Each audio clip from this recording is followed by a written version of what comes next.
22 minutos para las 9. Vamos a descongestionar un poco de política este martes. Estamos en la Semana Mundial del Espacio y hablamos con el catedrático de Astronomía y Astrofísica de la Universidad de Alcalá e investigador principal de EPD Solar Orbiter, que es Javier Rodríguez Pacheco, que además es uno de los nuestros, es vecino de Cabanillas del Campo, en Guadalajara. Don Javier, buenos días, bienvenido. Hola, buenos días. Bueno, usted ha participado en la misión Solar Orbiter. Explíquenos en qué consiste. Mira, Solar Orbiter es una misión de la Agencia Espacial Europea que lo hace en colaboración con NASA, es decir, de las dos agencias espaciales más importantes del mundo, que tiene como objetivo fundamental pues el estudiar el Sol desde una posición que nunca se ha logrado, es decir, acercarnos mucho con la mejor equipación desarrollada, equipación científica me refiero, desarrollada hasta el momento.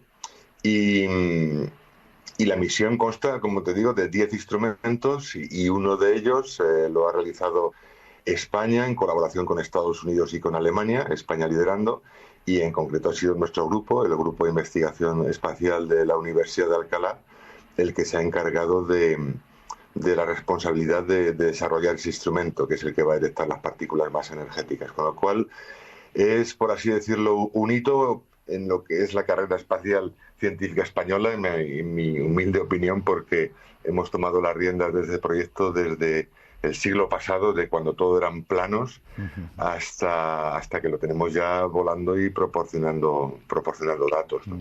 Es investigador de uno de los 10 instrumentos, que es este EPD, el Energetic Particle Detector. ¿En qué consiste?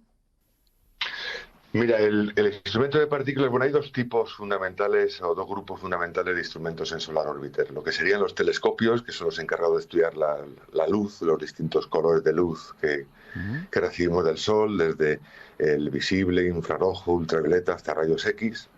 Y luego hay una serie de instrumentos que, por así decirlo, son los que se encargan de probar, de catar, de tomar muestras de lo que emite el Sol y que llega hasta las cercanías de la nave, ¿no?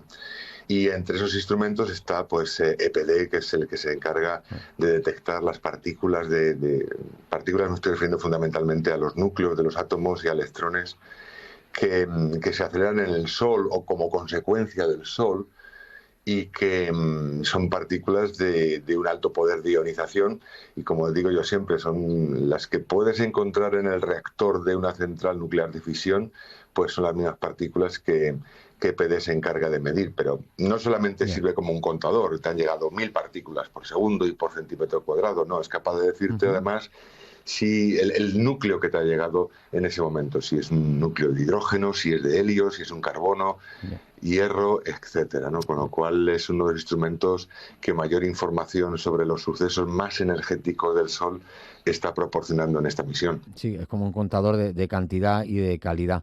Bueno, ¿cuál es la situación actual de la misión? Bueno, pues la misión fue lanzada en febrero de 2020 desde Cabo Cañaveral, y fuimos para allá al lanzamiento, que fue pues uno de los momentos más emocionantes que puede tener un investigador en una misión de estas, claro. Y tuvimos mucha suerte porque en un mes estábamos encerrados por la pandemia.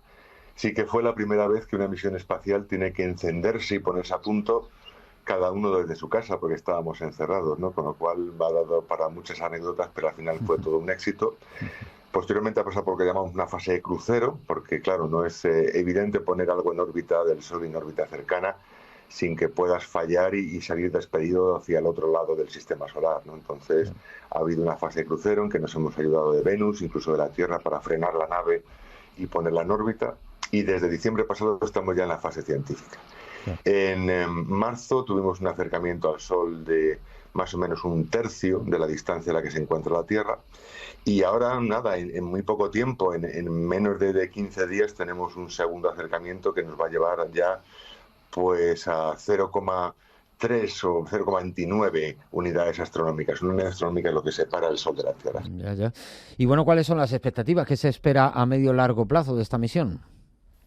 La misión tiene Dentro de más o menos unos 3 años empezaremos a subirnos sobre el plano donde está el Sol y los planetas, ¿no? Y vamos a ser los primeros que podamos observar y estudiar los polos del Sol con detalle, porque es algo que nadie ha caído quizás en la calle, pero del Sol solamente hemos visto durante toda la historia de la humanidad la cara, digamos, Una que cara. está en el plano de la eclíptica. En los polos no los conocemos con detalle, con lo cual va a ser uno de los momentos más interesantes, desde luego, de la Sin misión. duda. Ujú. Y otra cuestión que tenemos que intentar resolver es por qué la intuición te dice que cuando te alejas de un objeto caliente pues notas menos calor, y sin embargo en el caso del Sol, cuando te alejas de su superficie y llegas a su atmósfera, a la corona, la temperatura sube de 5.500 a más de 1,5 millones de grados.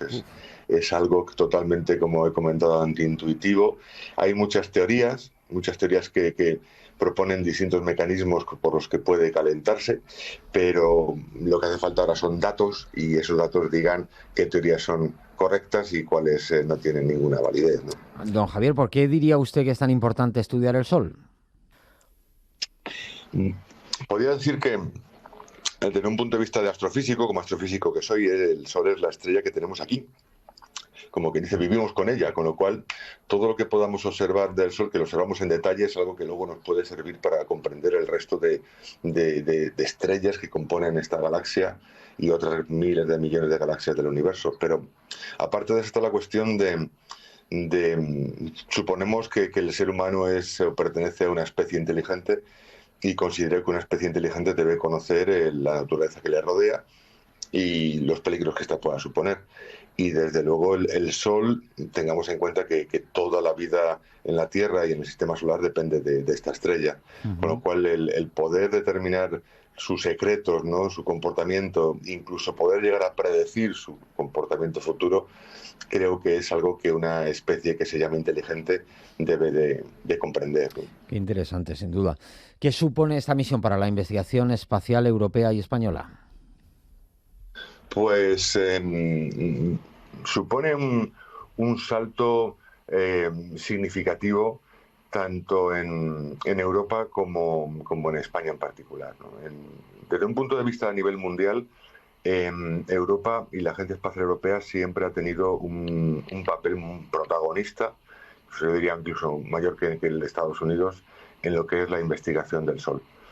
Y para España el poder empezar a colaborar en misiones espaciales, ya no a nivel de un investigador, sino de responsable, de investigador principal, pues desde luego es algo que es único, es algo muy, muy, muy raro, como he comentado ya en lo que es la historia de la investigación espacial española. Ujú. Y bueno, mi responsabilidad también como docente que soy de la Universidad de Alcalá es el poder transmitir a las generaciones futuras lo que hemos aprendido, porque creemos que es una experiencia única que muy poquitos pueden enseñar, de cómo lograr desarrollar instrumentos científicos que sean embarcables en misiones espaciales, ¿no? Llegar a Ujú. comprender toda esa filosofía de lo que llamamos de desarrollo, de ingeniería, ¿no? Es algo que desde luego no tiene desperdicio para las futuras generaciones que quieran trabajar en el tema de la investigación espacial. ¿Qué cree que queda por descubrir en el universo? Bueno, todo para empezar, Todo, prácticamente. pues de la tortilla o de la tarta que puedas poner del universo, hay un pedazo enorme que es más del Claro. 70% que llamamos energía oscura y que no sabemos muy bien qué es. Y del resto, del pedacito que queda, pues prácticamente la mayor parte, las 4/5 partes, es una cosa que llamamos materia oscura y que tampoco sabemos qué es. Con Ya. lo cual, del universo, todo lo que conocemos, observamos, palpamos, tocamos, oímos, vemos, es ese como mucho 5% restante. Así que no sé si con eso he Madre respondido a mía. la pregunta sobre Sí. cuál es el conocimiento que tiene el ser humano sobre el universo actualmente. Y aparte de esta una revolución entre la astrofísica que tuvo lugar a finales del siglo XX, que fue el descubrimiento de planetas en sistemas exteriores, fuera del sistema solar, ¿no? En este siglo vamos a avanzar muchísimo en la identificación de esos planetas, e incluso en poder predecir con cierta fiabilidad cuáles de ellos consideramos que pueden tener probabilidades de desarrollar la vida, con lo cual todo eso lo podemos ver junto con la exploración de las lunas, de los planetas gigantes de nuestro sistema solar, Vamos a retornar a la Luna y esta vez ya para quedarnos, montar una base permanente y una estación espacial permanente Ujú. que nos permita luego ya dar el salto a Marte, a Júpiter. Es decir, vienen décadas muy interesantes para todos los que somos un amantes del universo y del espacio, ¿no? Bueno, y ya la última, don Javier. Vamos a ponernos en el lado más humano de un investigador. ¿Cómo es el momento del lanzamiento de una misión? Uf. Muy Es intenso, me imagino. el momento quizás más emocionante de todos porque, por un lado, sabes que en una fracción de segundo todo se puede perder, todo el trabajo que has estado ahí pues, durante más de 2 décadas, en un segundo, como ha pasado algunas veces, se puede perder. Pero cuando sale todo bien, cuando en un lanzamiento como fue Solar Orbiter, que además fue nocturno, que es espectacular, pues que es como ver un nuevo amanecer, salir desde esas ríos y pantanos de la Florida, ¿no? Y subir y al medio minuto más o menos oír un estruendo como de 1000 truenos Bueno, llegando a tus oídos, ¿no? Lo que tarda, porque estábamos alejados justamente de la zona de lanzamiento. Ver que el cohete al final pues apaga todas sus fases, que todo está correcto y que en ese momento la NASA dice a la Agencia Espacial Europea el lanzamiento ha sido todo correcto y la misión ya es vuestra, ¿no? Ese fue ujú. un momento de todos saltamos, aplaudimos y brindamos con lo que tuviéramos cerca, ¿no? Muy emocionante, Claro. de los momentos más emocionantes de mi vida, sin duda. Pues gracias por compartirlo con nosotros. Javier Rodríguez Pacheco, catedrático de Astronomía y Astrofísica de la Universidad de Alcalá. Muchas gracias por habernos acompañado y feliz día. Nada, muchas gracias a vosotros.